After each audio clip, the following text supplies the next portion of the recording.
There's a couple there that are of concern. I mean, Phillippo and Howard, they're tracking the right way, 6 or so weeks for them. Taru back in training, but Dan Butler was 1 to 3 weeks last week and he's 2 to 3 weeks this week. So that wasn't a 1 week injury. And we were concerned with the Max King news and it came out, now not suggesting funny buggers or anything like that, but when he had that surgery 3 or 4 weeks before round one, when they said that he was still in the frame for round one, I thought, I don't know about that. The injury apparently quite similar to the one that Charlie Curnow had, which he's back from this week, I think. Yeah, and then Max King was listed as back by round 3. We're now at round 2 and he's listed at 2 to 3 weeks, which means according to the injury list, he's not going to play round 3. Then it's gather round, so you'd think he probably doesn't go to Adelaide given those concerns. So I think 2 to 3 weeks would suggest a round 6 return as a best case scenario. So that you do raise eyebrows at that thinking, well, okay, so that's not a 3-week knee injury, that's a 10-week knee injury. So what is it? What's the issue there? Is it residual pain? Is it other things going on? But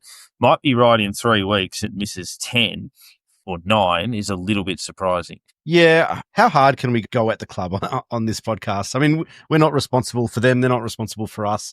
You know, we're just fans. And look, we're not the only one who does it, but yeah. No. And you said kind of not suggesting any funny buggers, but I might be suggesting that there has been some funny buggers in there. This is not new for our club. We have been known to do this in the past. And Max King, if he misses 8 to 10 weeks, wouldn't be the first Saint to miss 8+ weeks, having said that it's a 1 to 2 week injury.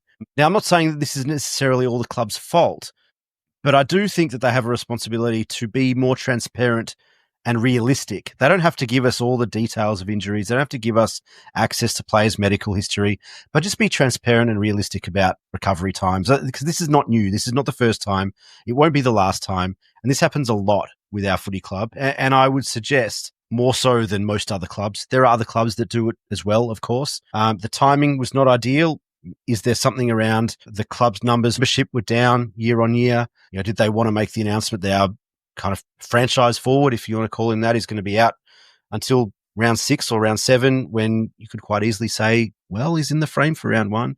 Does that play a part in it? I don't know. But this is not the first time that something like this has happened. And I dare say it won't be the last, because it seems to be part of the mentality, the culture, the environment, whatever you want to call it, the process of what happens inside that bubble. And that bubble seems to be a bit bigger at our footy club than at other footy clubs.